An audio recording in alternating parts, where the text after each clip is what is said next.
This all started about 2 months ago when we got an email from Sue and Andy. Said they'd like to come back to come to Salem. And I understood that Andy, who is a descendant of W.H. Mullins, his great grandson, and you'll hear a lot more about tonight's performance. They said they'd never been to Salem before. They knew a lot about the family, knew a lot about the company that was popular here in Salem. So they wanted to come. So we tried to work out a date when they would come. So here we are tonight, having this program. But you already got a taste of what they can say. I'm going to pull my notes off so I don't forget something. Make it real quick here, though. Let's also thank Bill Schilling, who's helped us with the arrangement and the sound system. And tomorrow, if you haven't already read the paper, they will be performing at the Memorial Building for the anniversary of the 90th anniversary of the Memorial Building, which WH again had a big part in doing that. So he's got a busy weekend. He's already been here a couple of days, and he's been running ragged. Ginger's been with her, so you don't know how much non-stop. Non-stop, right? But she went away today, so now they're resting. Get a chance to take a breath. Right. We came direct from Worcester, Worcester, Wisconsin? No, Ohio. Worcester, Ohio. Worcester, Ohio. They were up in Michigan for a concert, then came through Worcester, and then on down into Salem. So now they're heading back tomorrow to Lexington area where they live.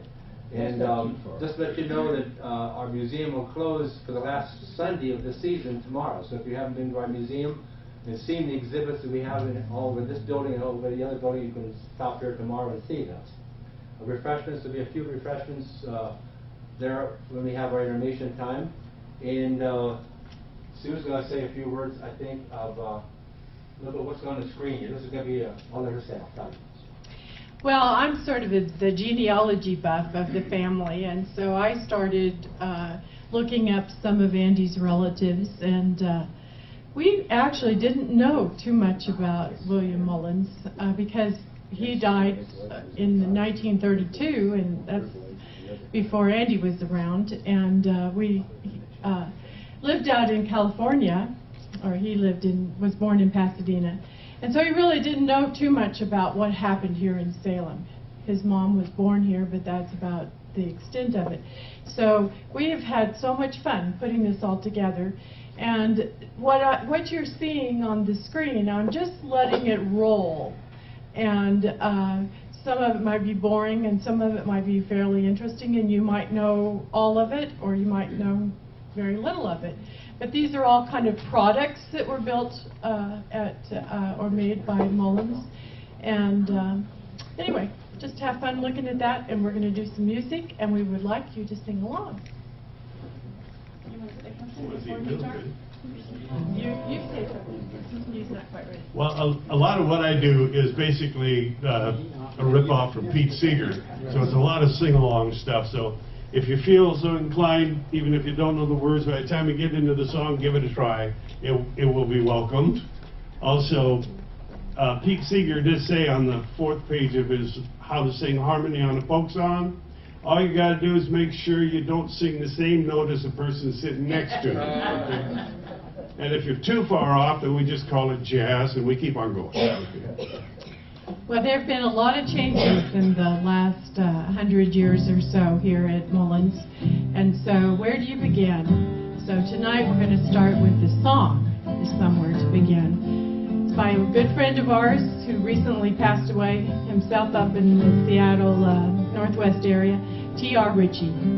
The song is Somewhere to Begin.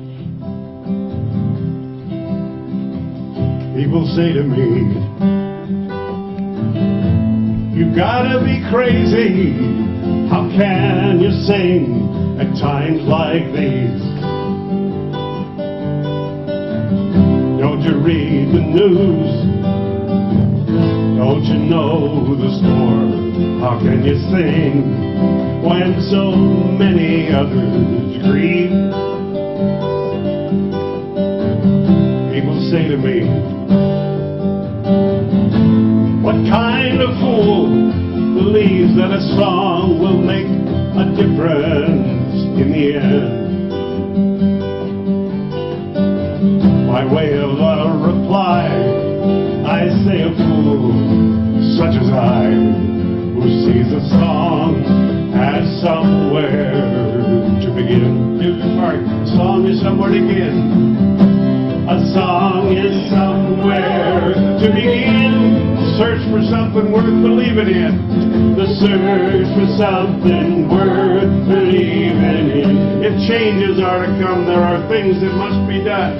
And if changes are to come, there are things that must be done. And a song is somewhere to begin.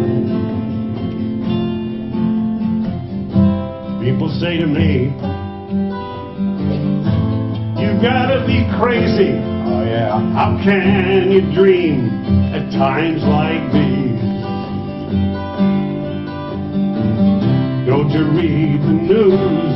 Hey buddy, don't you know the score? How can you dream when so many others grieve? People say to me, what kind of fool believes that a dream will make a difference in the end? By way of a reply, I say a fool such as I, who sees a dream as somewhere to begin. A dream is somewhere to begin. A dream is somewhere to begin. Search for something worth believing in. To search something worth believing in. If changes are to come, there are things that must be done. And if changes are to come, there are things that must be done. And a dream is somewhere to begin. Say to me, you gotta be crazy. How can you love at times like these? Don't you read the news? Don't you know the score? How can you love when so many others grieve? People say to me, what kind of fool believes that love will make a difference in the end? By way of a reply, I say a fool such as I, who sees love as somewhere, and a song as somewhere, and a dream as somewhere to begin. Let us begin.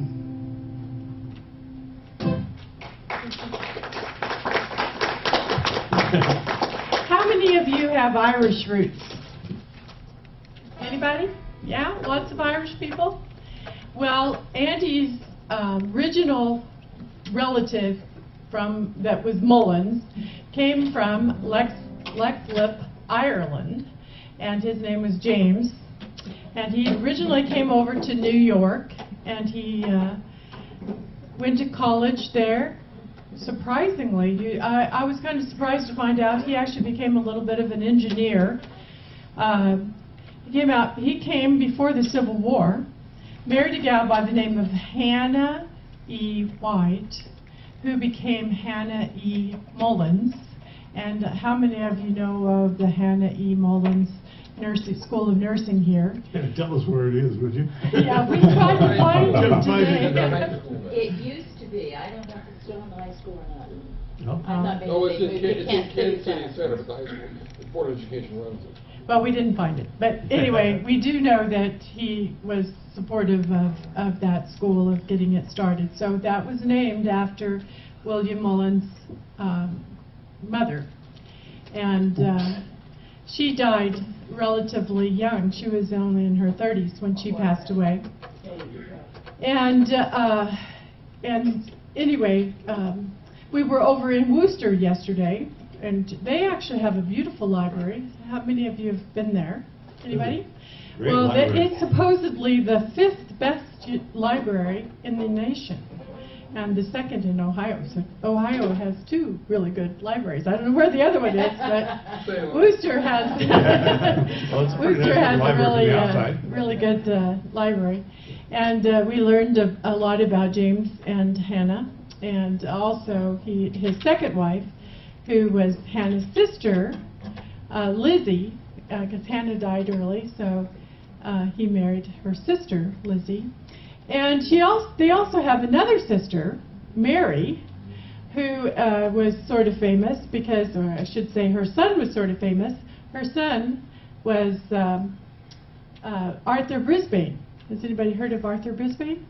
He was sort of the Rush Limbaugh of the age. He was sort of the Walter Cronkite of his time. Big difference. A very different picture if you say Rush Limbaugh. Well, in the sense that he had an extremely large following, about 40 million people a day. He was the first columnist to be syndicated in the newspapers across the United States, and he worked for the Hearst newspaper chain. Very powerful person. And so he was a first cousin to Will Mullins. So some of these kind of connections, I always like them. You know, there's those little pieces coming together of their life. And so that's kind of one that we found out recently. The scene.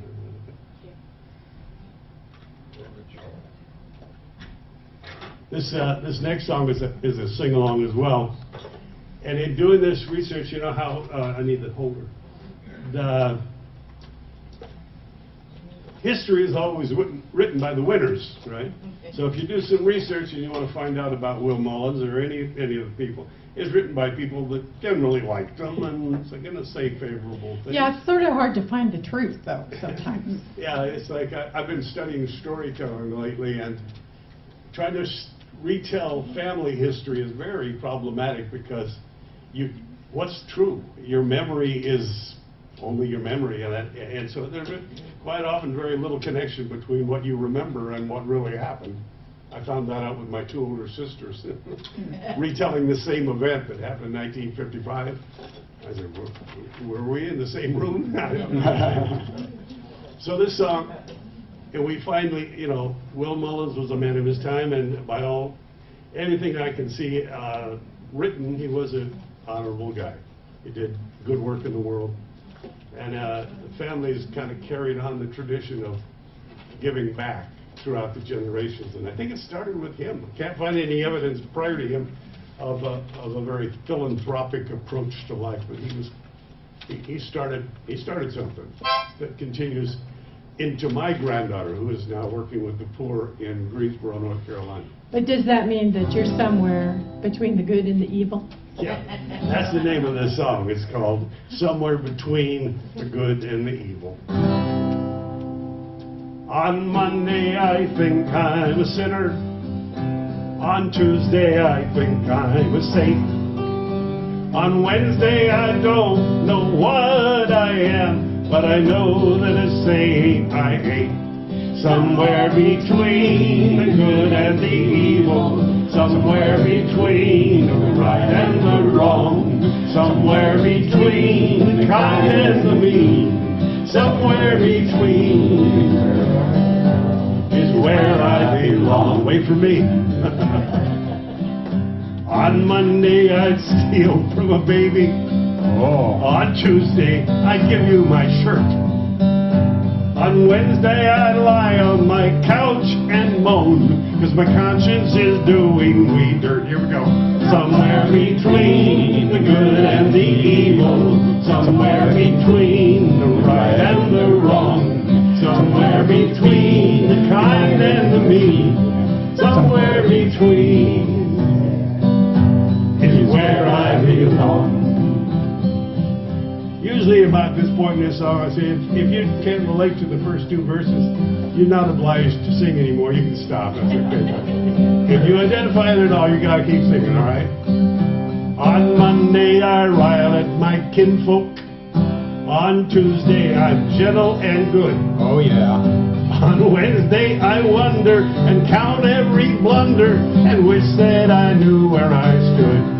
Somewhere between the good and the evil, somewhere between the right and the wrong, Somewhere between the kind and the mean, somewhere between is where I belong.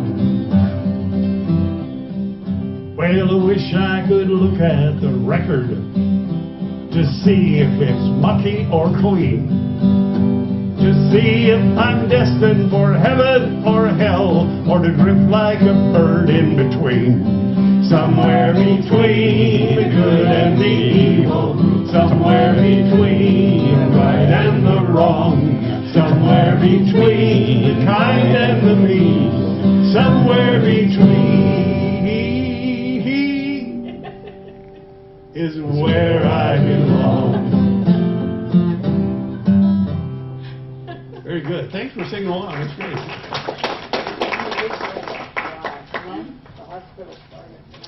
Well, James became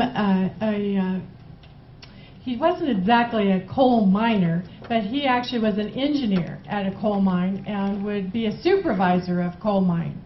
And eventually he bought what was to become the State Line Coal Company in East Palestine, which turned out to be the largest coal company in the state of Ohio for a number of years. And so Will was born in Steubenville. Is it Steubenville or Steubenville? Steubenville. Steubenville. Yeah.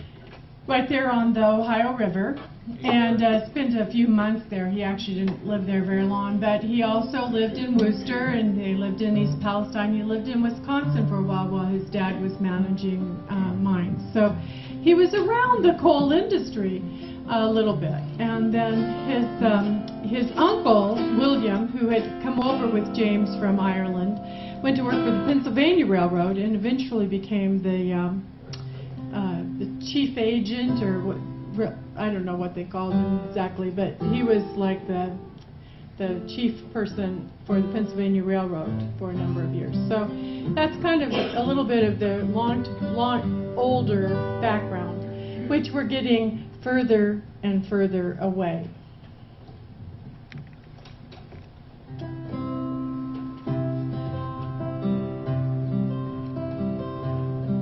I can see the place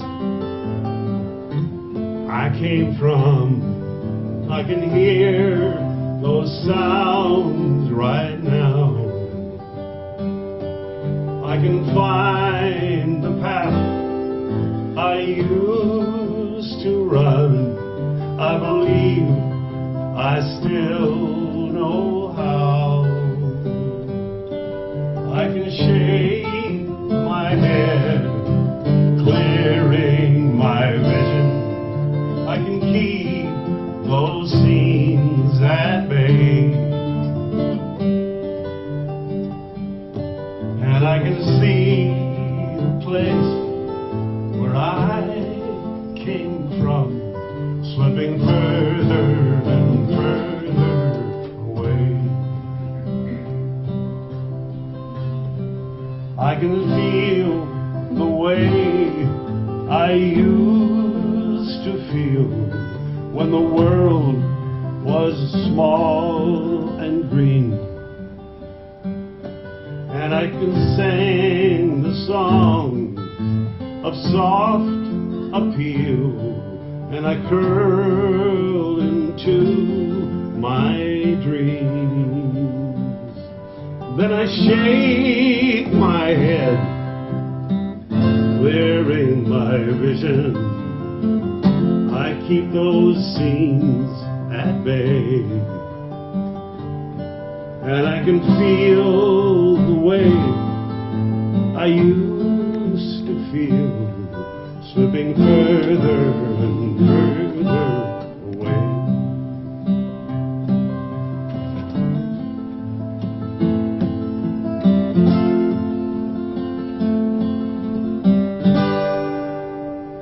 Time keeps moving faster and faster. I'm not losing track. Oh, I'm afraid something's forgotten, so I keep looking back, and I can hear the songs you used to sing, and I swear I won't let go. You were strong and you knew everything before I had to know. Then I shake my head, clearing my vision. I keep those scenes at bay, and I can hear the songs you used to sing, slipping further and further away. Yes, I can hear those songs you used to sing, slipping further and further away.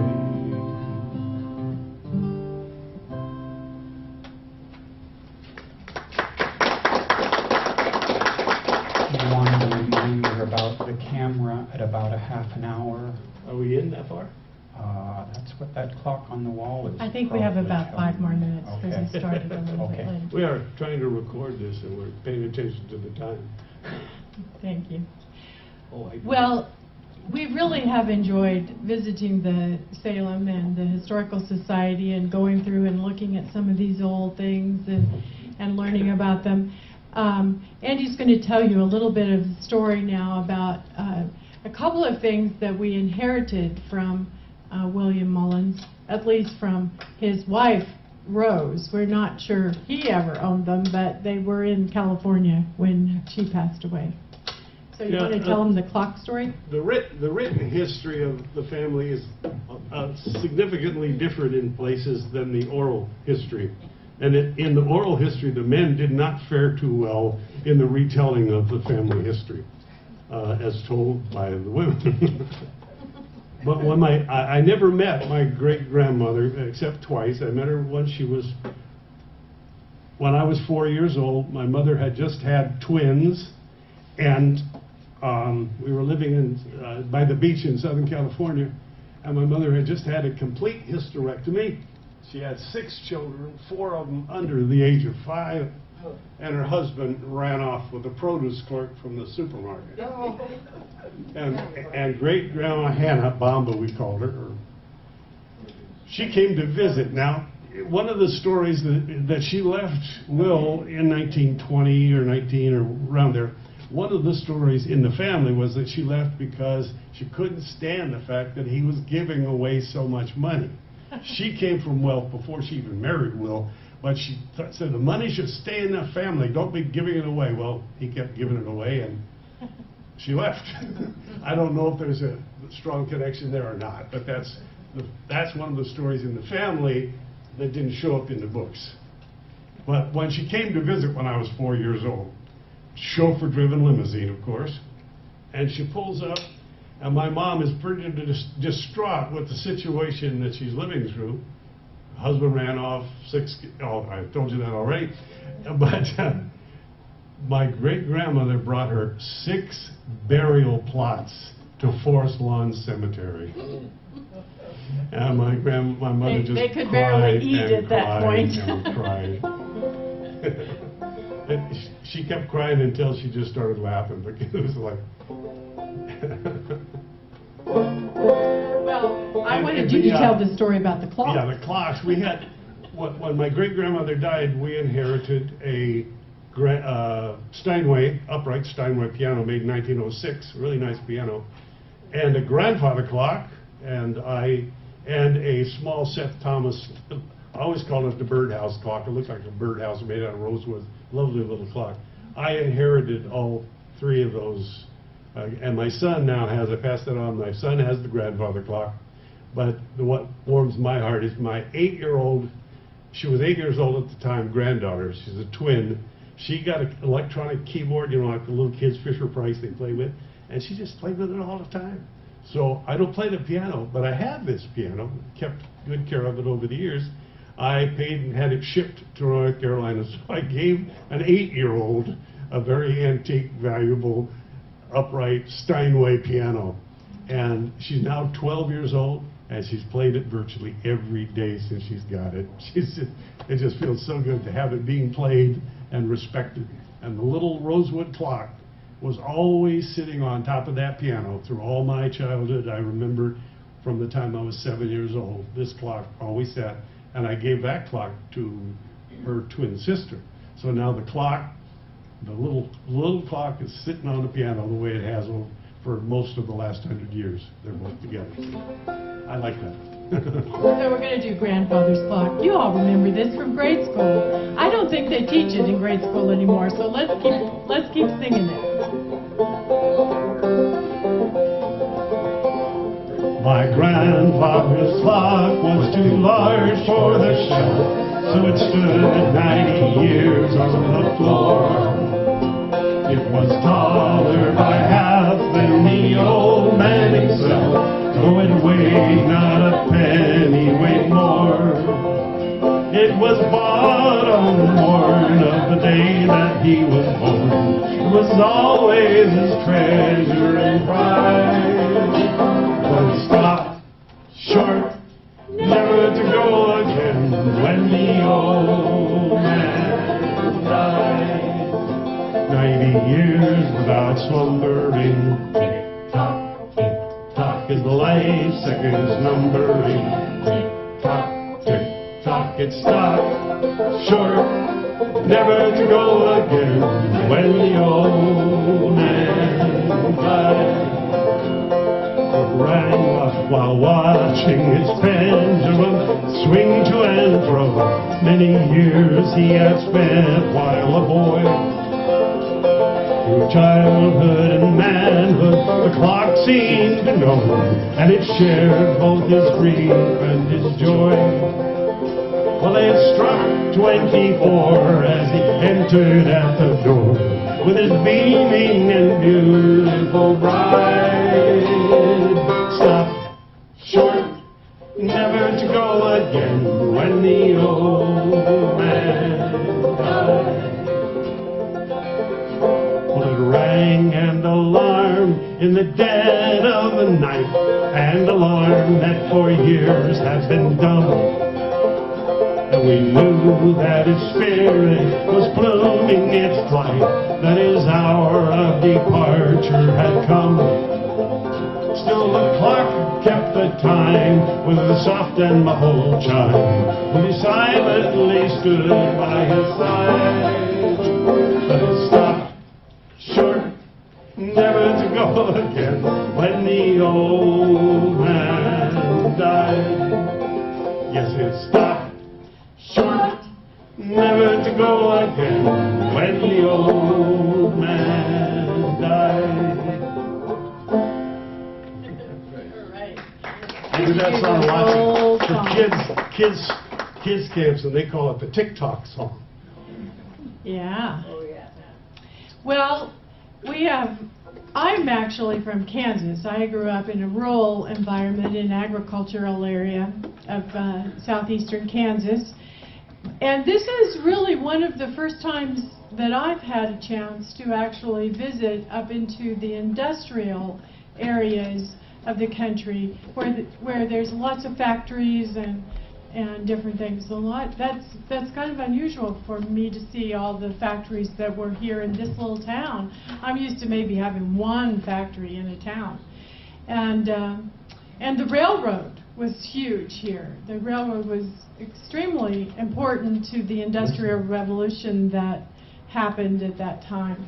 And so in moving the coal, they needed the railroad, so that even emphasized and moved it faster. So as far as we know, the State Line Coal Company was a pretty good coal company as far as the way it treated its employees. It didn't have a lot of injuries or deaths during the time, at least, that James Mullin owned it. But we certainly know that that period of time there was a lot of people that worked in the coal mines that had suffered quite a bit from injuries and stuff. So what we wanted to do today is sing the 16 tons to memorialize. That'd be the right word, wouldn't it? I hope that's the right word. Anyway, whatever the word. We'll sing 16 tons. So sing along on this one, okay? Some people say a man made out of mud, a poor man made of muscle and blood, muscle and blood, skin and bone, a mind that's weak and a back that's strong. He rode 16 tons, what he did, another day older and deeper in debt. St. Peter, don't you call me 'cause I can't go. I owe my soul to your company store. I was born one morning when the sun didn't shine. Picked up the shovel and I walked to the mine. I loaded 16 tons, a number 9 coal. The strong boss said, well, bless my soul. We load 16 tons, what do you get? Another day older and deeper in debt. St. Peter, don't you call me 'cause I can't go. I owe my soul to your company store.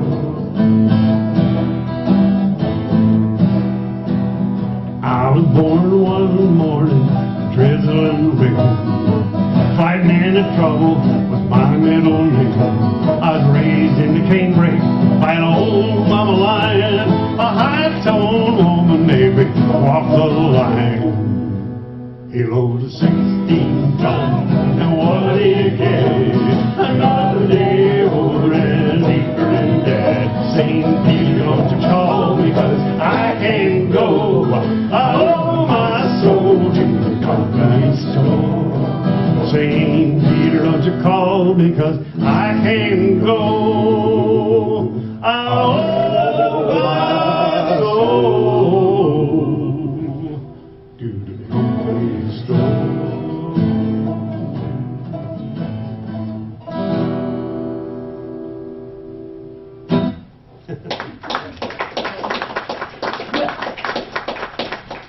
Thank you. Will Mullins actually worked in Pennsylvania, just outside of Pittsburgh, where he lived with his uncle at the time, who also was working for Pennsylvania Railroad. But he was a clerk there, and he got his big break. There was a locomotive that got wrecked, and somehow or other they decided to sell it for scrap or sell it. And so he bid on it and got this old locomotive. And as the story goes, he parted it out and made about $1,000. And that was his amount of money that he took over to Salem. Actually, the company that became Mullins was already here and in existence. The first name on it, I think, was Kittredge and Company or something. Kittredge and something. But then one of his cousins, Thomas Bidwell, had come into purchase of that business, and so he was able to go ahead and buy the Thomas cousin, or actually his partner, out. So he was able to buy into the business with that $1,000, and that's what started what became eventually Mullins Manufacturing. But at the time it was Bidwell and Mullins. So I need a D. We don't know much about, I need a holder too. We don't know much about the romantic life of Rose and Will Mullins. So this part we're just totally making it up. So that it's kind of a romantic story. But we have. Oh, yeah, we're doing. My mother left here when she was about 3 years old and moved to Pasadena. So my grandmother moved to Pasadena, or great-grandmother, and my grandmother did. And my mother was born here, and then 3 years later, they all moved to Pasadena except Will. I think he went out to visit, but he didn't stay. He came back expecting, I guess, them coming back at some point, and effectively, other than to come and visit, they never did. And well, my mother had a very interesting career. She was born into wealth, obviously, but in her lifetime, she owned a nightclub in the San Fernando Valley in Los Angeles. She ended up marrying 4 times. One thing we learned in our family is we have no prescription on how to build and maintain a marriage. But she had a career as a big band singer, once between the ages of 17 and 20, and she married and has 6 children. She ended up being went to work at Caltech in Los Angeles, ended up being a public relations director for Caltech, and then she opened up the PBS television station in Los Angeles. She was the first person to work for them. She hired everybody to staff that station. And then she ended her career by being a vice president of a college in Los Angeles. All the while she had 6 children. So, and she was an executive producer on a number of NBC national science programs, so she won a few awards. And, you know, this was in a day and age when women with 6 children did not work outside the home, for the most part. So she was pretty unusual. A good example for the following generations. This is my favorite song. We have to sing it. Oh, the night was clear, and the stars were shining, and the moon came up, so quiet in the sky, and the people gathered round, and the band was a-tuning. I can hear them now, playing Coming Through the Ride. You were dressed in blue, and you looked so lovely, just a gentle flower of a small town girl. You took my hand, and we stepped to the music with a single smile. You became my world, and we danced all night to the fiddle and the banjo, their drifting tunes seemed to fill the air. So long ago, but I still remember when we fell in love at Roseville Fair.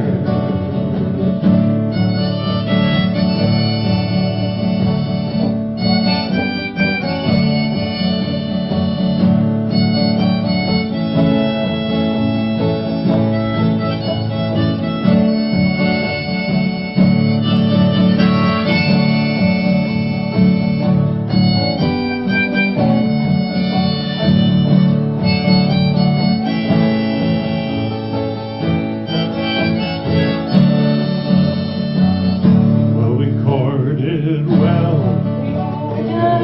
and we courted dearly, and we'd rock for hours in that front porch chair. Then a year went by from the time I met you, and I made you mine at the Roseville Fair. So here's a song for all of the lovers, and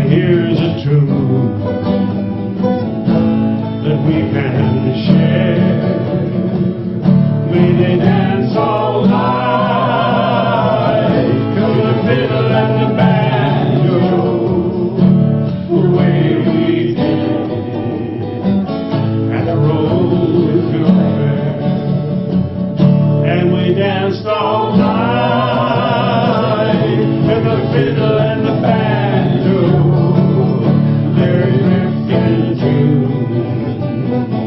Sing the fiddle, yeah, so long ago, but I still remember when we fell in love at the Roseville Fair. When we fell in love at Roseville Fair.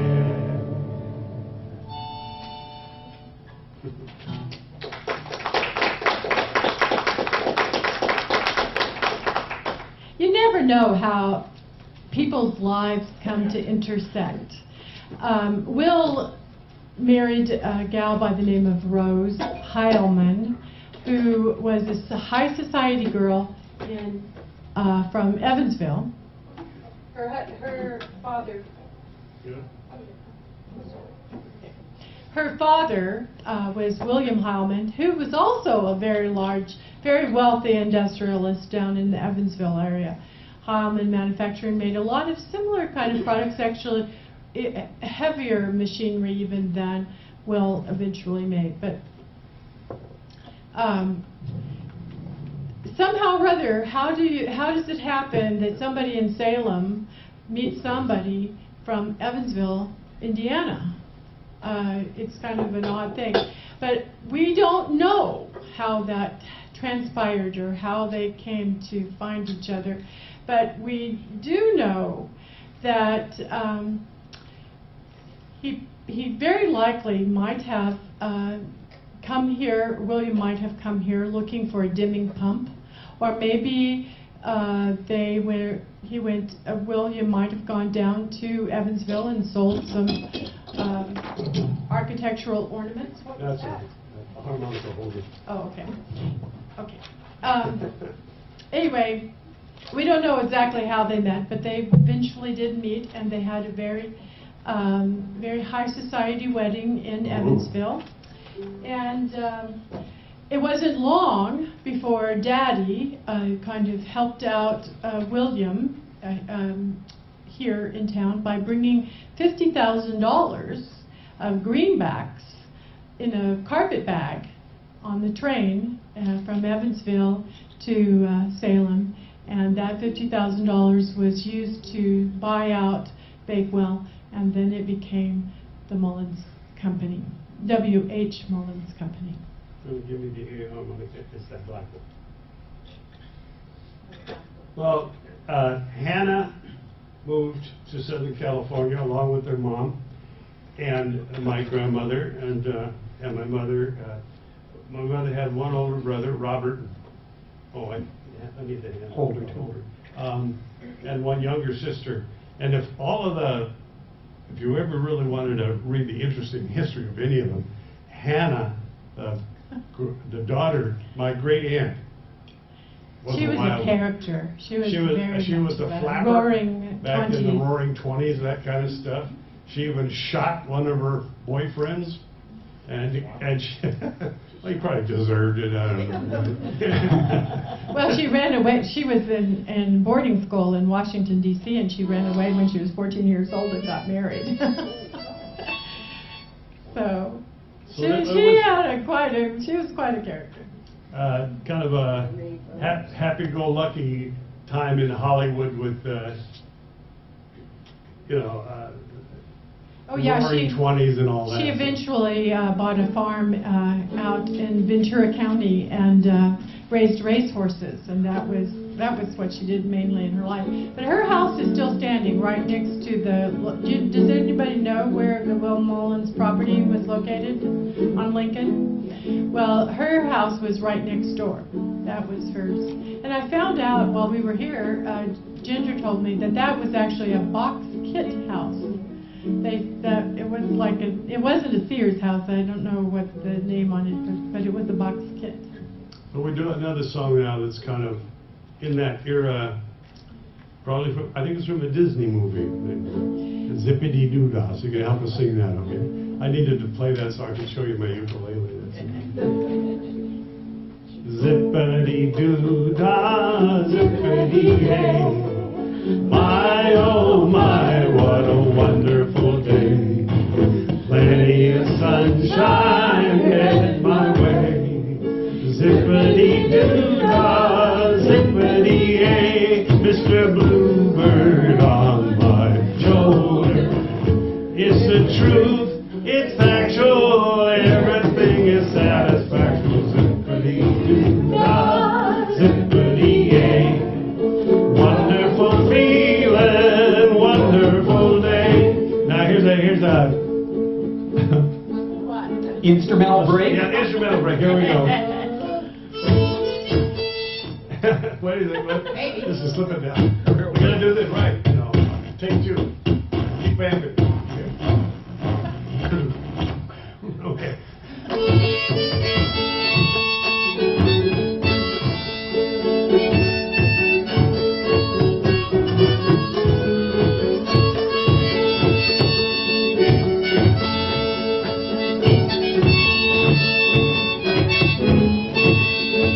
Hey, Mr. Bluebird on my shoulder.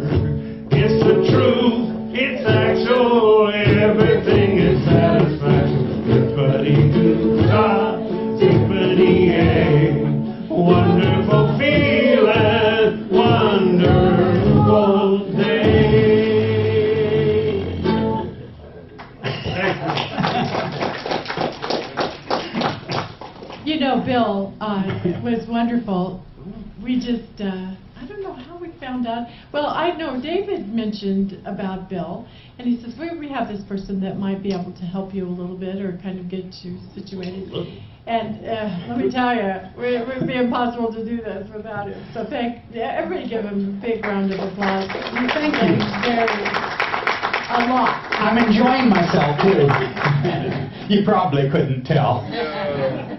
Well, I don't know how many of you have been able to see the pictures as we go through, but a major part of the Mullins business at the beginning especially was the statuary business. And I'm sure you've all heard of Diana, but there are many statues around the United States. And we have been having just a heyday trying to locate them and find them. We were able to go to Evansville, and they have a historical society there that also has a lot of information about the Heilman family and the Heilman manufacturing. And one of the statues that is in Evansville is the Vulcan, the statue of Vulcan. And it's in this list. As you come through, you'll probably see it. But they have just recently completely refurbished this statue, and they have it as a main part of their historical society in Evansville. So if you happen to get to Evansville, I encourage you to take a look at that. The other one that is Diana, which is obviously one of the most important ones that Mullins made. Has been recently refurbished as well and covered with gold and all kinds. They've just done a tremendous job fixing it up, and it's now in the Philadelphia Art Museum. So we haven't had a chance to get there yet, but we're looking forward to the day. How are we doing for time? We're doing fine. Okay, so these statues were called the spirit of liberty, or the spirit of freedom, or the spirit of liberty, or progress, or, you know, they had that kind of connotation. I'm not sure where that all came from, but there was kind of a spiritism movement back in the late 1800s, and maybe that's where it came from. But today we're going to honor all that statuary spirit with a song by Bill Staines called The Spirit Song. I don't know if you've heard it or not, but it's pretty easy to catch up with it. And Bill has performed at the Historical Society before. And he's a great guy. It gives me a headache watching him, though, because he plays the guitar left-handed. How do you do that? That can't be done. And he's left-handed. I'm left-handed. There stands a misty mountain in a soft and gentle rain. Against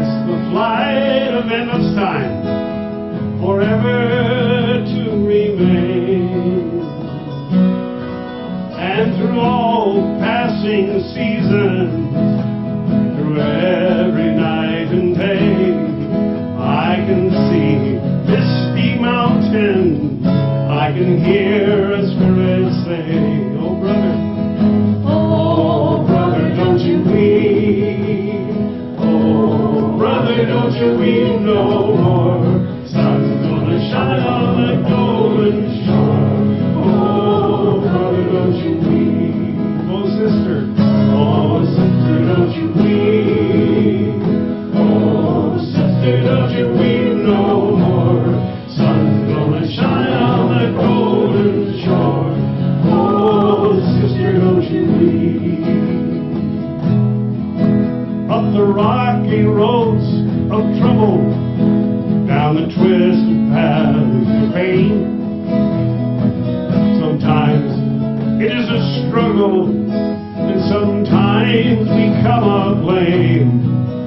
But with children on our shoulders, we can face another day. And through their eyes of innocence, I can feel the children say, oh Father, don't you weep. Oh Father, don't you weep no more. Sun's gonna shine on the golden shore. Oh Father, don't you weep. Mother, oh Mother, don't you weep.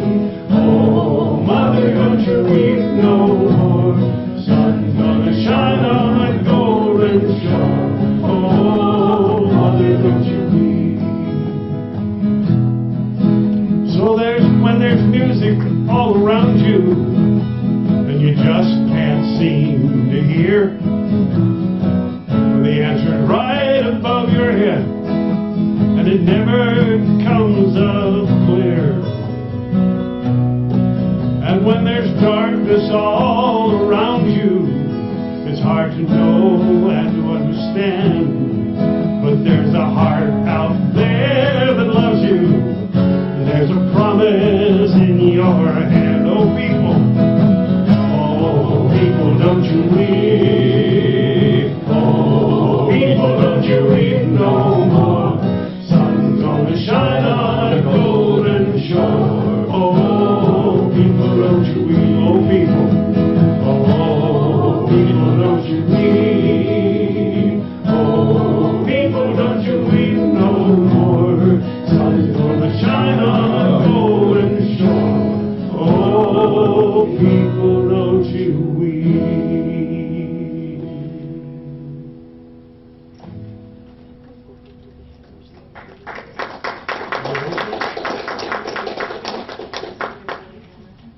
We're running just a little short on time, so we're going to skip a couple, and we're going to go to the Hammer song.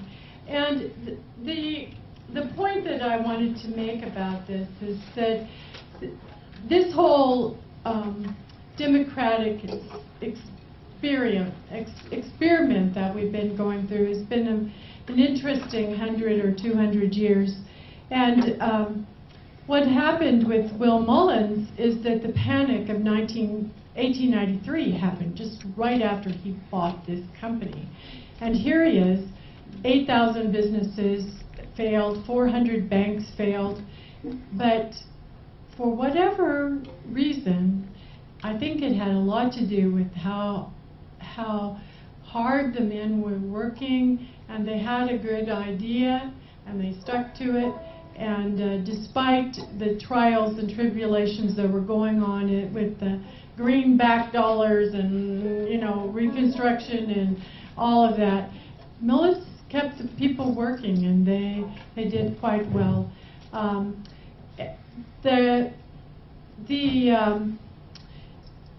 About at the turn of the century, there were a number of labor disputes that started hitting, but they didn't really affect Mullins too much in the early years. We found out, thanks to the Historical Society, they have a really good newspaper clipping file kind of on the labor disputes that happened in 1921. But at the beginning in 1893, when things were kind of going bad in the economy, Mullins kept going. And we would have done the side-by-side song, but we're going to skip that for the time. But let's sing If I Had a Hammer. That's a good old Pete Seeger song that will give you a little bit of the flavor of our life.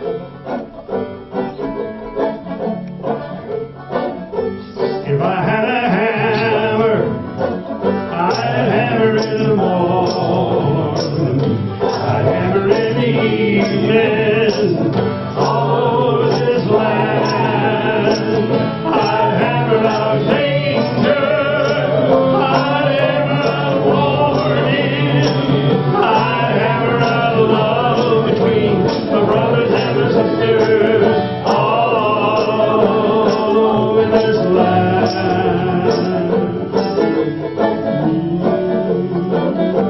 If I had a bell, I'd ring it in the morning, I'd ring it in the evening, all over this land. I'd ring out danger, I'd ring out warning, I'd ring out love between my brothers and my sisters, all over this land.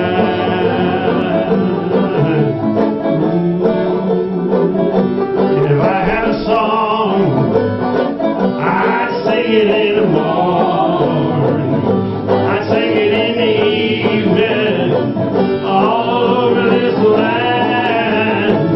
I'd sing out danger, I'd sing out warning, I'd sing out love between my brothers and my sisters, all over this land.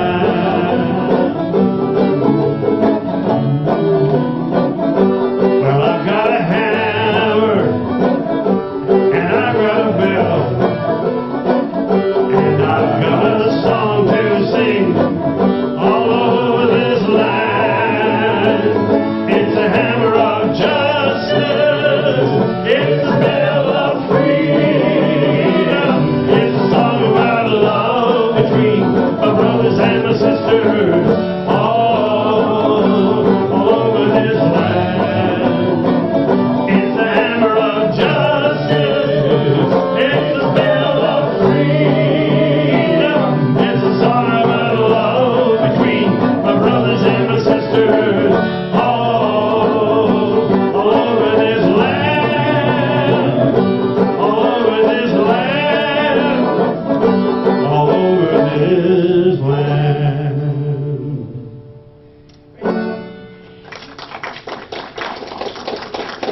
Let's take a little break and make sure that you hit the table over there for some goodies, and the bathrooms are back through that door there.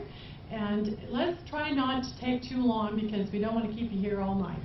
So maybe about 10 minutes, and then we'll start up again. You want to see if you can make that disclaimer play now?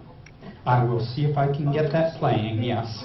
And just one quick thought from my point. On Thursday, November 6th, there will be another concert in here, in this room. That one's sponsored by Dulcimore as part of our fall concert series, and it features Vermont singer-songwriters Cindy Mangson and Steve Gillette. Going to be a wonderful time. They both play guitar. She plays concertina and other things. So hopefully some of you can come out and join us that evening. Steve Gillette, that would be great. I haven't seen him 7 in years. p.m. He's great.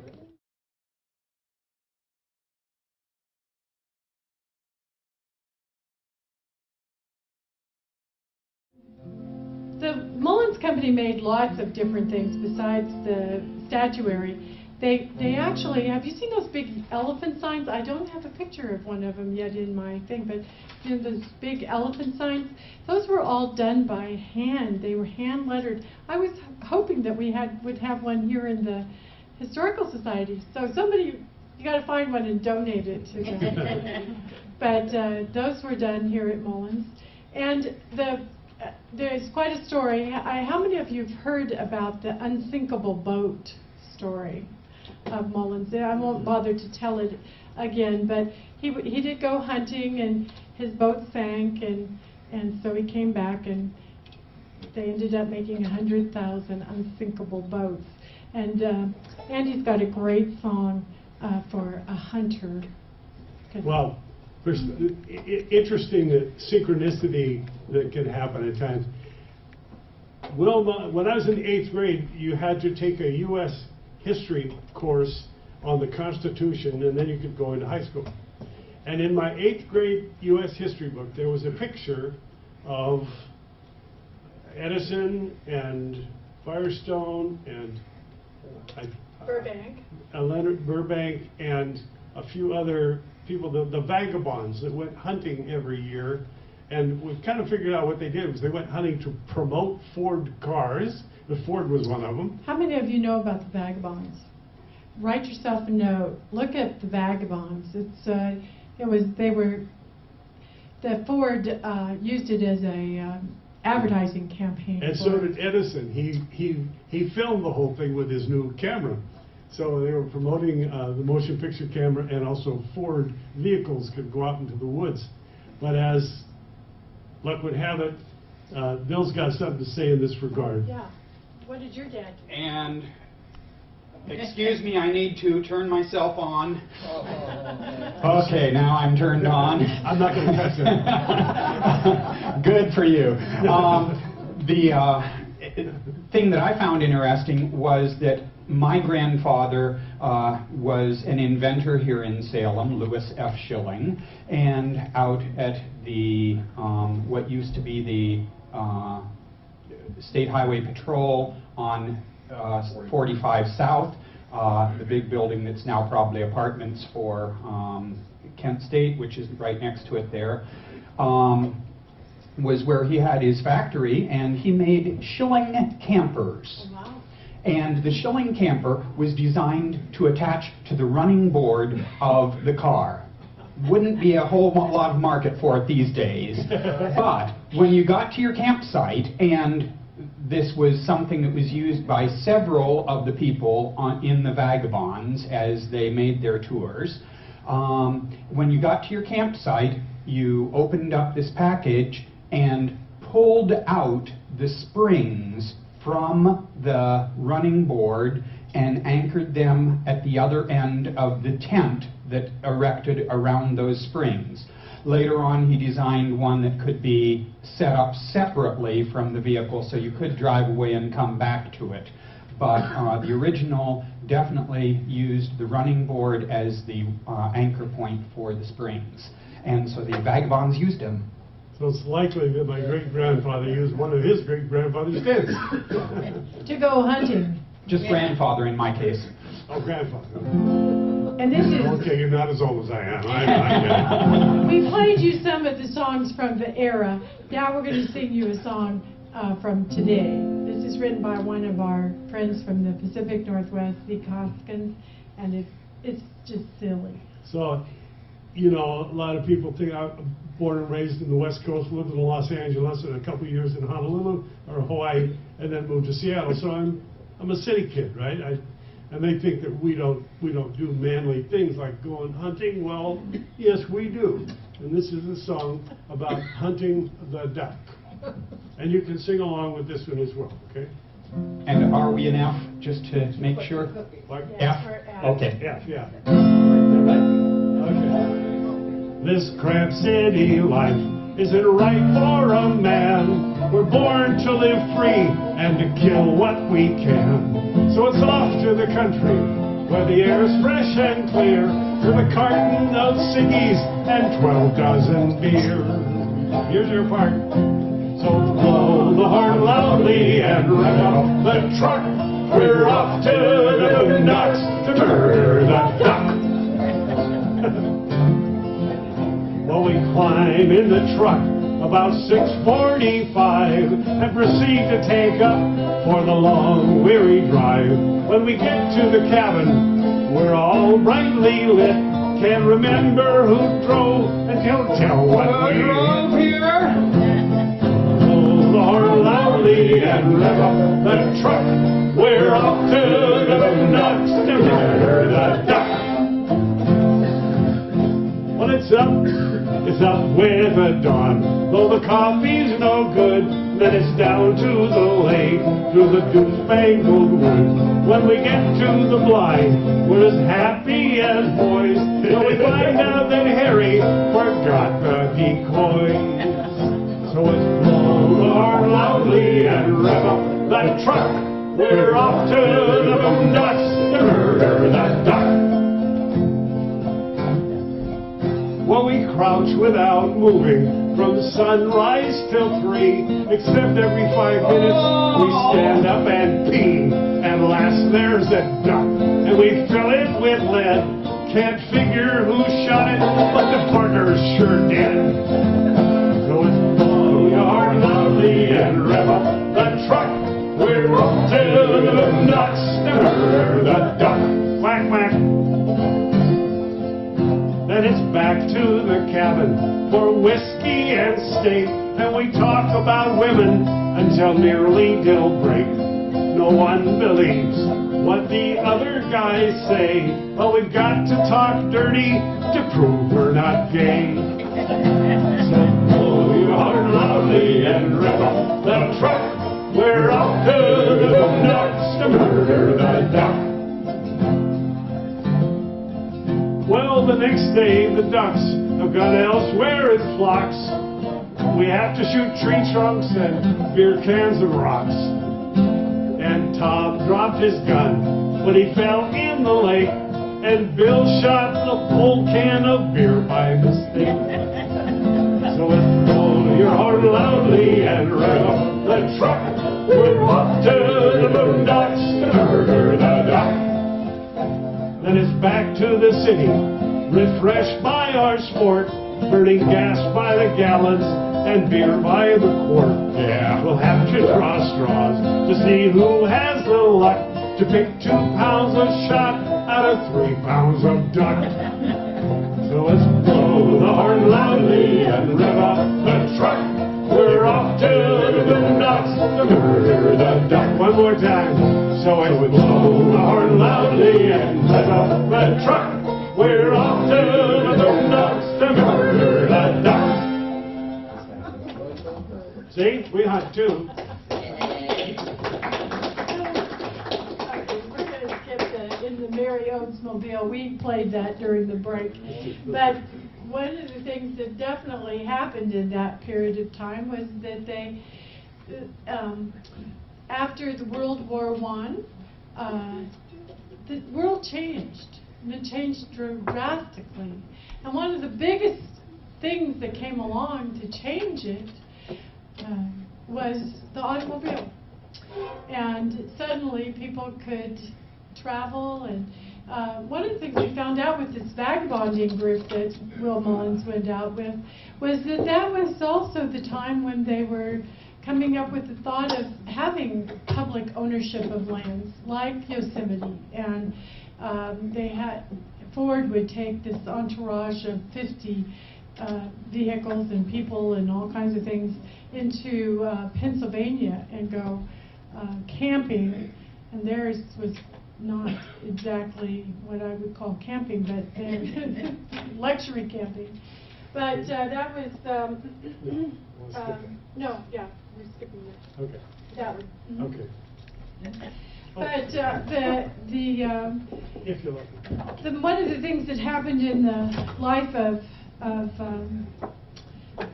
our family was that William Mullins had given his daughter's husband, Robert Modestad, a job at the company, and the company reorganized in 1919, and the name became the Mullins Body Corporation. Well, to reflect the fact that they were now making car bodies, so the only thing that didn't seem to get along very well, so Robert Modestad eventually took his family and moved out to California as well. But the automobile was the big thing of the stage, and Andy's grandmother happened to like this song, and so we're going to sing that to honor her. If You Love Me. maybe there's a story in the family about Arthur Brisbane was a big columnist around the turn of the century into the 1930s. He was first cousin in the family. He was a very good friend of my grandmother's. At the time, they developed the Rose Bowl game, the football The Rose game. Parade already was The going on. Rose Parade but- already existed. But the planning committee to develop a Rose Bowl game consisted of Arthur Brisbane. My grandmother was one of them, my grandmother, and her husband, James Modisette, Robert Modisette. And they were on the committee to develop the game. Well, it all happened. Arthur Brisbane had a falling out with Randolph Hearst, so he quit working for Hearst. And in the early 30s, Orson Welles' movie, All the President's, or All the King's Men, his best work, really one of the finest motion pictures ever made. My grandmother's nickname was Rosebud, and my grandmother denied this all her life, that she had anything to do with the naming of the Rose Parade or the Rose Bowl or anything. But the really interesting coincidental thing, and I believe it is a coincidence, was the very last word in the movie was Rosebud. It's like, whoa. I don't know. My grandmother always denied there was any connection, but Arthur Brisbane falling out, the movie was written about Randolph Hearst. I don't know.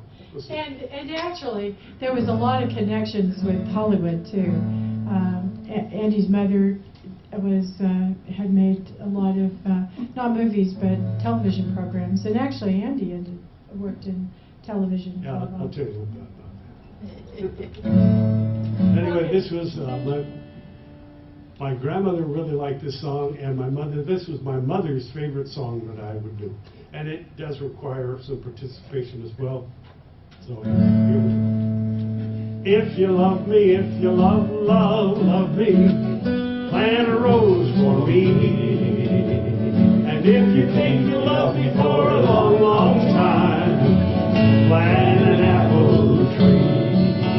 For the sun will shine, the wind will blow, the rain will fall, the tree will grow, and whether you come, whether you go, I'll have an apple and I'll have a rose, lovely to bite and nice to my nose, and every juicy nibble will be a sweet reminder of the time you loved me and planted a rose for me and an apple tree. It's a pretty short song, so we usually do it twice. You ready? If you love me, if you love me, plant a rose for me. And if you think you love me for a long, long time, plant an apple tree. For the sun will shine, the wind will blow, the rain will fall, and the tree will grow. And whether you come or whether you go, I'll have an apple and I'll have a rose, lovely to bite and nice to my nose, and every juicy nibble will be a sweet reminder of the time you loved me and planted a rose for me. Big finish, here we go. And an apple tree. That's one of my favorite songs too. It just happens to mention the word rose in it. Coincidence. Well, William Mullins had a lot of friends, a lot of very high, powerful friends. He did a lot of traveling, and he went far and wide, including Mexico, and the stuff was sold in many nations around the world. And one of his friends at one point in time, business associates, was Ford, Henry Ford. And I think Henry Ford had a pretty big impact ultimately on Mullins from what we have been studying I stopped at the Henry Ford Museum. We stopped there before we came to Salem. And I went to the library there and found some materials about them. And one of the things that they had was one of the invoices from 1921 for 100,000 fenders, and I shouldn't say 100,000, $100,000 worth of fenders and what other fenders and Bumpers. Fenders and bumpers. Not rubber baby rugby bumpers, regular bumpers. And but when McKinley was shot, the train that took the body of McKinley stopped here in Salem to pick up William Mullins. One of the stories that is kind of interesting is the story of Andy's mom going for dinner in the White House when Herbert Hoover was president. You want to tell that? Yeah. When my mother was about 12, she might 11 or 12, her grandfather, Will Mullins, she was going to a private school in Connecticut. Mullins was invited to the White House, at Hoover's White House, for dinner, so he brought his granddaughter with him. And as they're driving in through the grounds, outside the White House is an encampment of World War I veterans. They were deemed the Bonus Army, and the Hooverville that formed outside the White House was not very widely known in the papers around the country at that point. Locally they knew about it, but my mother, 12 years old, she didn't know anything about it. So when she got in there, sitting next to the President of the United States at 12 years old, and being rather precocious, she said, "Why are all those people camped out outside the White House, out on the grounds?" And Hoover patted her on the head and said, "Don't you worry your pretty little head about them, they'll be gone soon." And as near as I can figure, that was like in January, February 1932. Mullins died in March of 1932. And in July of 1932, Hoover ordered General Douglas MacArthur, who was a lieutenant colonel at that time. Is that wrong? Oh, you shook your head. I thought maybe I got the facts wrong. Oh, MacArthur was in charge of rooting these World War I veterans off the grounds outside the White House. And under his command was Dwight David Eisenhower and George Patton. And they did exactly that. At bayonet point, they ran them across the river, burned down all the tents, and chased them out of town. Very ugly history of our country. And when the soldiers started coming, the people in the camps and the people in downtown D.C. were cheering because they thought there was soldiers were coming to support these people. They're men and women and children. Something like 17,000 people at one point. And MacArthur was in charge, and to Eisenhower's credit, he objected to them doing that. But he was under MacArthur's command. But the interesting thing about what MacArthur did, they ran him across the river. He was told by Hoover to stop when you got him across and leave him alone. MacArthur did in 1932 what he did in 1951. He disobeyed the president and kept pushing them away. And that's why Truman fired him, because he was told to stop at the 51st parallel. He didn't do it. He kept going. He disobeyed the president of the United States, so they fired him. He should have been fired in 1932 because he directly disobeyed orders from Hoover.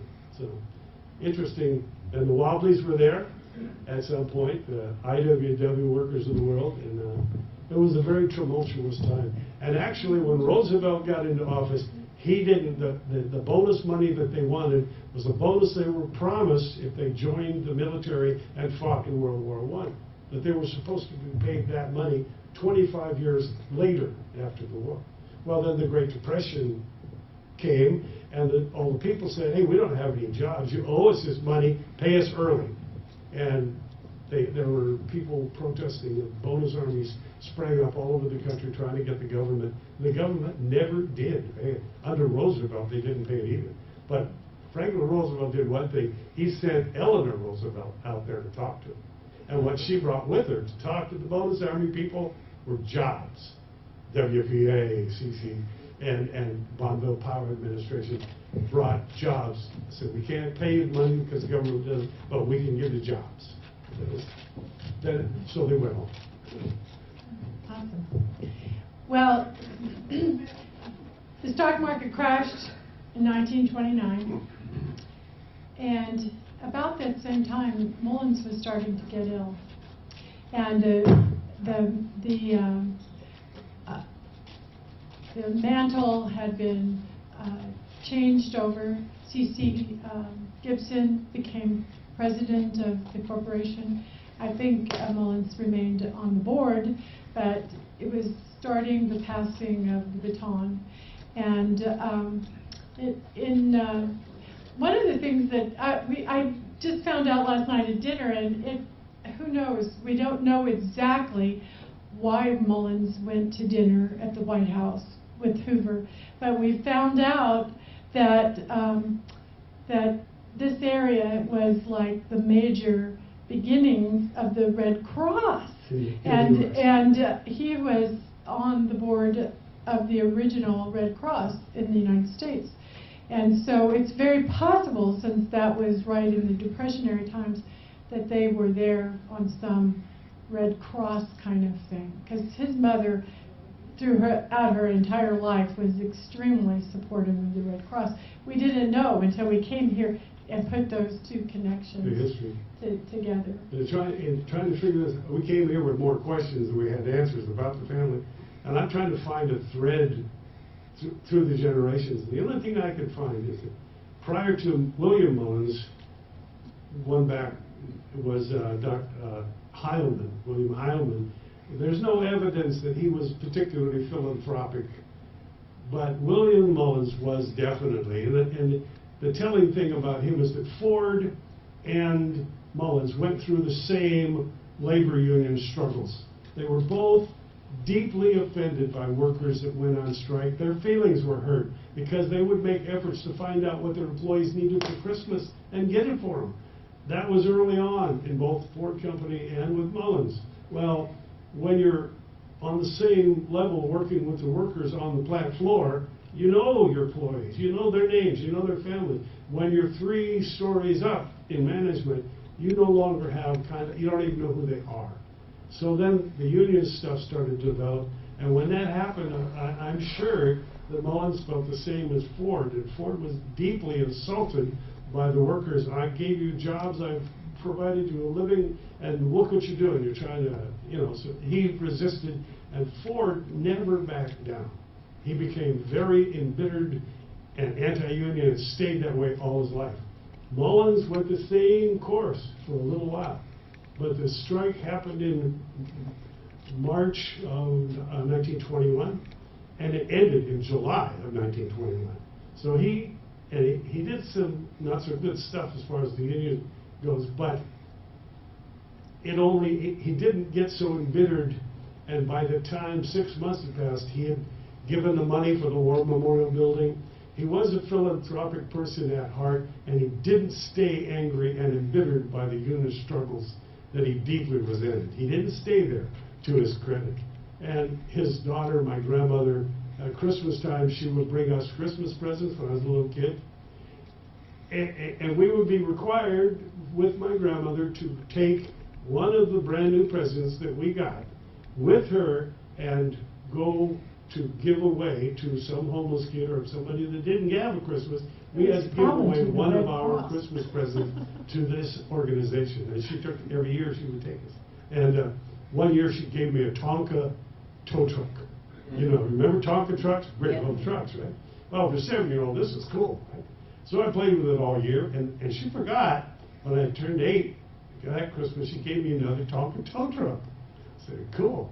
I'll switch them. I'll keep the brand new one and give the old one. It's all beat up to the kid. I didn't get away with it. She caught me. But that philanthropic thread seems to be consistent all the way down to my granddaughter, who is working in schools for the poor people in North Carolina. There is that philanthropic, maybe it's a stretch on my part, but like to think it's true, and I'm proud of it. Well, that even comes down to my husband's generation too. In 2000, I met him, and I invited him over for Thanksgiving dinner, and he said, "I'm sorry, I'm not going to be able to come. I fast on Thanksgiving, and I go and help feed the homeless people that don't have anything." And I go, "Whoa, this is too cool to be true." So that was my first date with him, was going out in the streets to feed the homeless. Anyway, let's sing a song here. I think it's in your book. I'm going to sit right down and write myself a letter. 1927. It's been a hit 4 times over the years.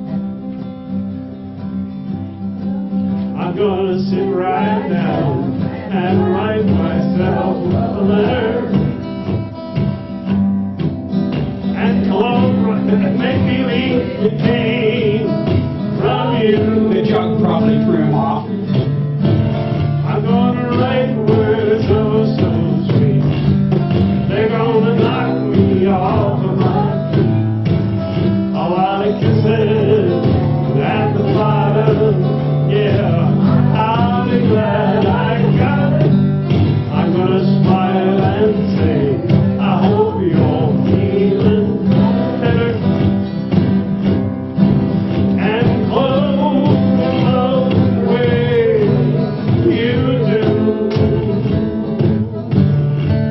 I'm gonna sit right down and write myself a letter.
He kind of jumped ahead and told the story that goes with this next song. But one of the things that did happen for Will Mullins is that his wife was in California, and he is here in Salem, and he's ill, and he's dying, and he's alone.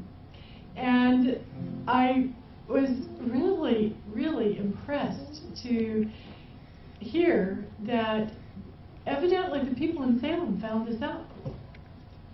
And so they probably published something in the newspaper or whatever that he was ill and that he was alone. And so the band came over. He had given the uniforms to the band, and so the whole band came over and performed in his front yard. And then who was it? The ball team came over. He had given the ball uniforms, and they came over and sang a song or did something for him. And the whole town kind of like pitched in and came around and helped him through that very difficult time. So anyway, no, I want to sing this. I know he told the story, but Let's do that. Hallelujah, I'm That above. was a We gotta very sing our sweet good. this You, song. I know. Like I said, we kind of got this turned around, but this is an Never old, happened to me before. union kind of song. So let's remember that. I do a lot of labor union songs like the Wobblies songs, and this is one was the Wobblies theme song. And in the papers back when the Wobblies were active, there were a lot of newspapers were owned by the companies, and so the odds were stacked against them. And there was an article in one of the New York papers criticizing the workers that were on strike, the Wobblies, industrial workers of the world. They got their name because a lot of them that they were trying to unionize were Chinese, and they would unionize any worker, which really, so you had industry that had no unions. They did what they wanted to do. Robber barons just ran wild, and all of a sudden you got a group coming in and saying, we're going to unionize not just these guys, we're going to unionize everybody. And in order to survive, they were pretty tough because the company thugs would beat them up. They were all, the police departments, Salem was unique in that regard. The police protected the strikers to a large degree. We didn't know It that was until very we read the interesting. papers. But anyway, I do this song. It was a tongue-in-cheek, sarcastic song. It was the theme song for the Wobblies. Oh, why don't you work like other men do? How the hell can I work when there's no work to do? Hallelujah, I'm a bum. Hallelujah, bum again. Hallelujah, give the hand out to revive us again. Oh, I love my boss, and my boss, he loves me. I guess that's the reason why I'm so hungry. Hallelujah, I'm a bum. Hallelujah, bum again. Hallelujah, give us a hand out to revive us again. When the springtime does come, oh, won't we have fun? We'll go off these jobs and we'll go on the bum. Hallelujah, I'm a bum. Hallelujah, bum again. Hallelujah, give us a hand out to revive us again. If I was to work and save all that I earn, I would have plenty of money and money to burn. Hallelujah, I'm a bum. Hallelujah, bum again. Hallelujah, give us a hand out to revive us again. Hallelujah, I'm a bum. Hallelujah, bum again. Hallelujah, give us a hand out to revive us again. Yeah, all right.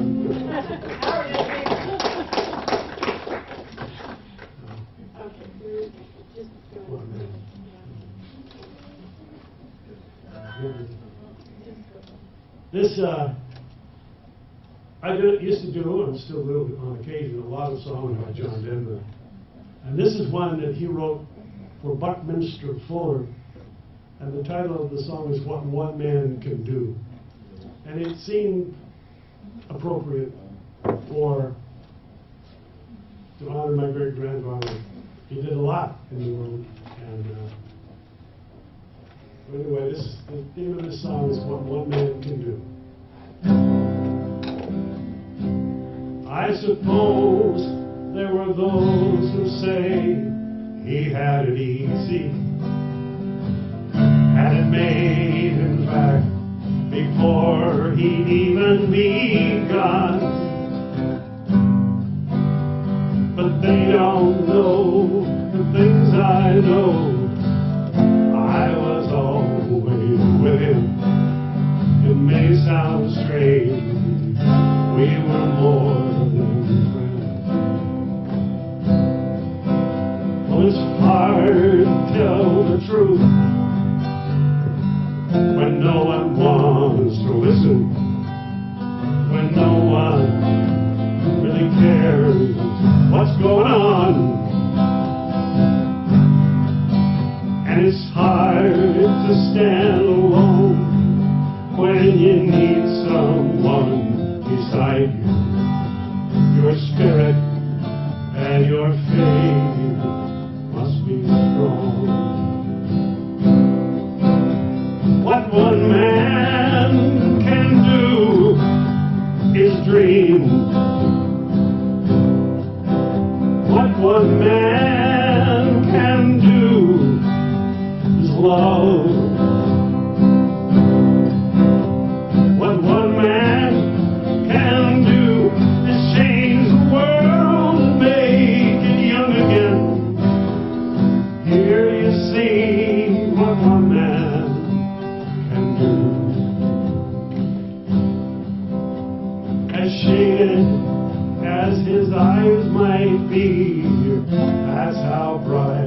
his mind is.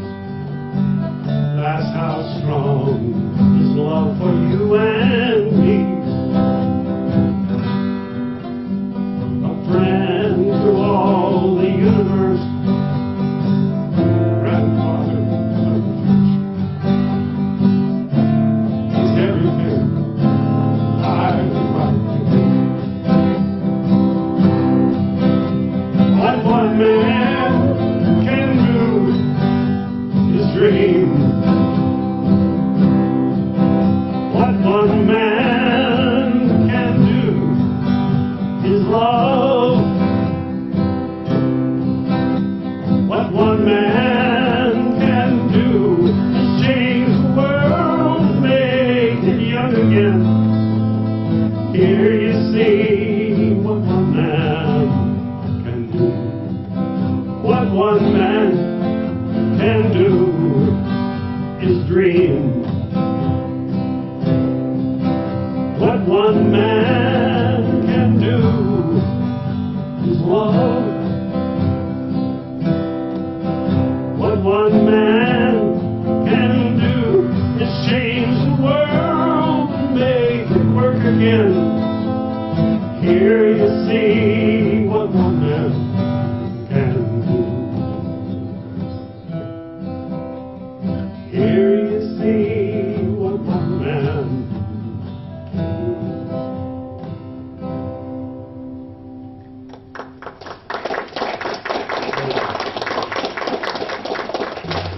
Well, it was the depth of the Depression in 1932 when he died, and it didn't get better overnight, for sure.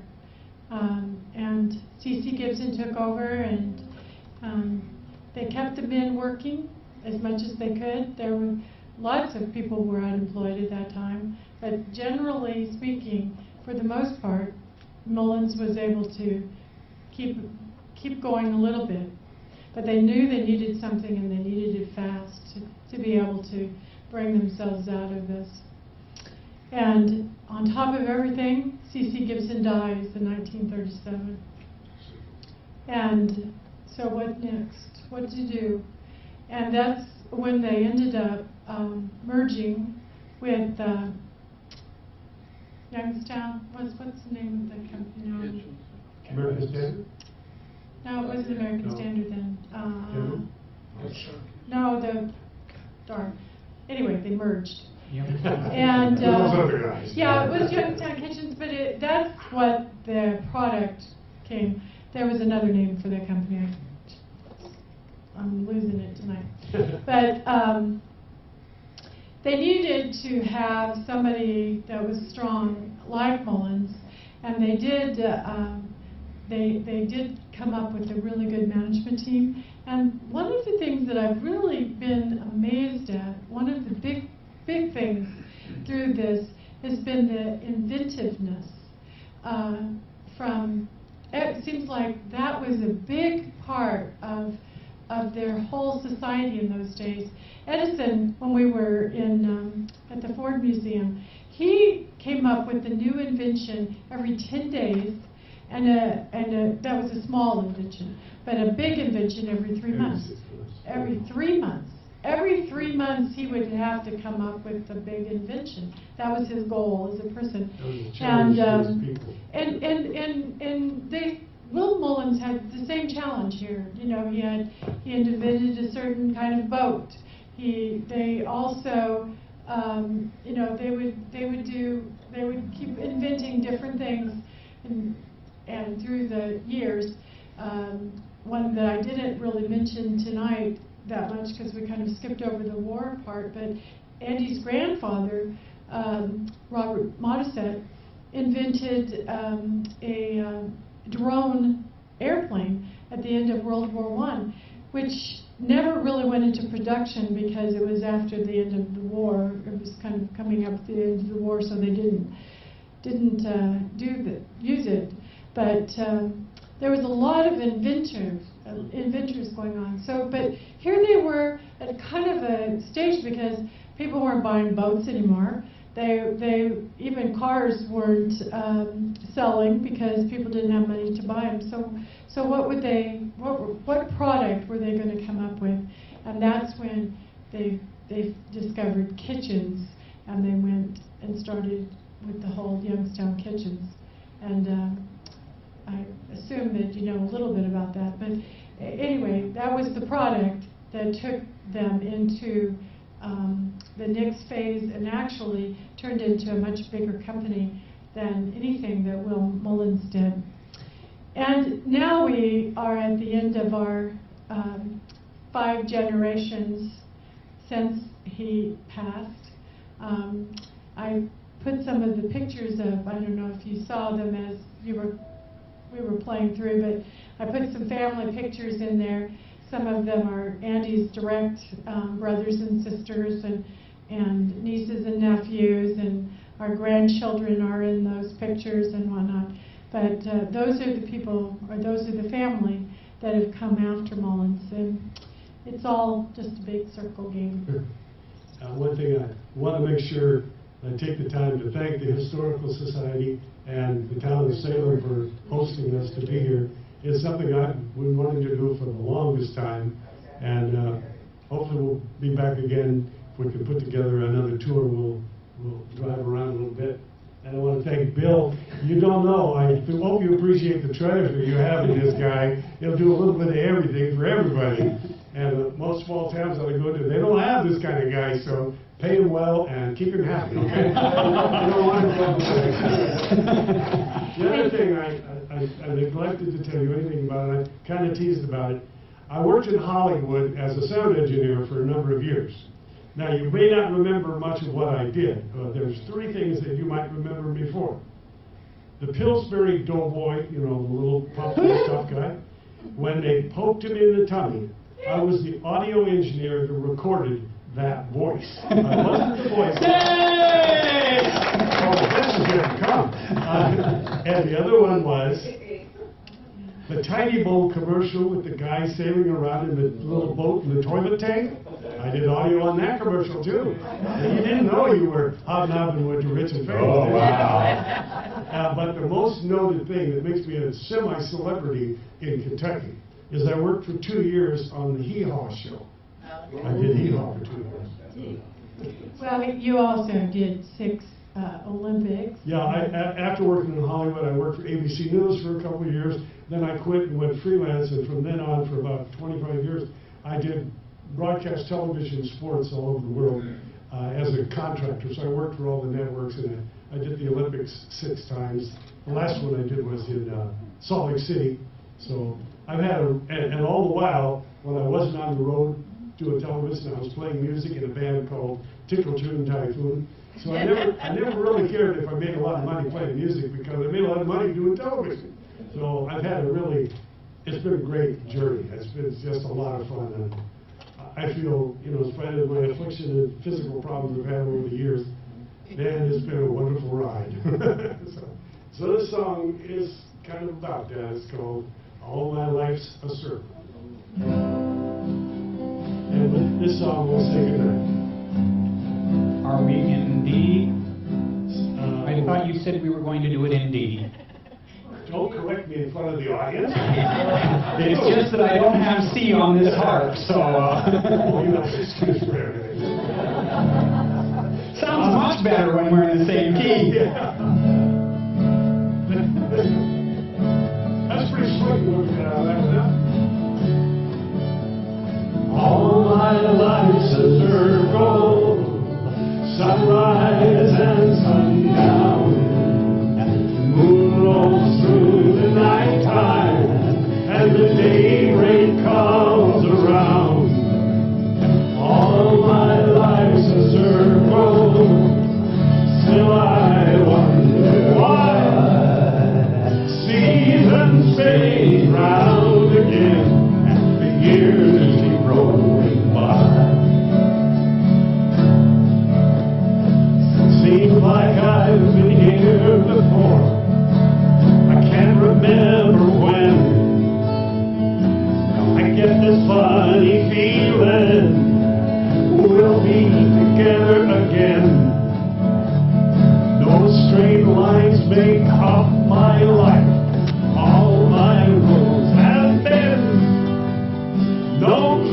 cut beginnings, and so far no dead end. Goes the top. All my life's a circle, sunrise and sundown. Moon rolls through the nighttime, moon rolls through the nighttime, till the daybreak comes around. All my life's a circle, still I wonder why. Seasons spinning round again, years keep going by. I've met you 1,000 times, I guess you've done the same. Then we lose each other, it's like a children's game. Maybe hide and seek. But now I find you here again.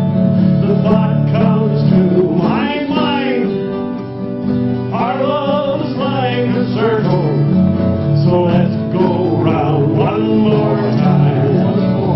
All my life's a circle, sunrise and sundown, moon rolls through the nighttime, till the daybreak comes around. All my life's a circle, still I wonder why. Seasons spinning around again, years keep going by. Seasons spinning round again, years keep going by. Well, once again, thank you.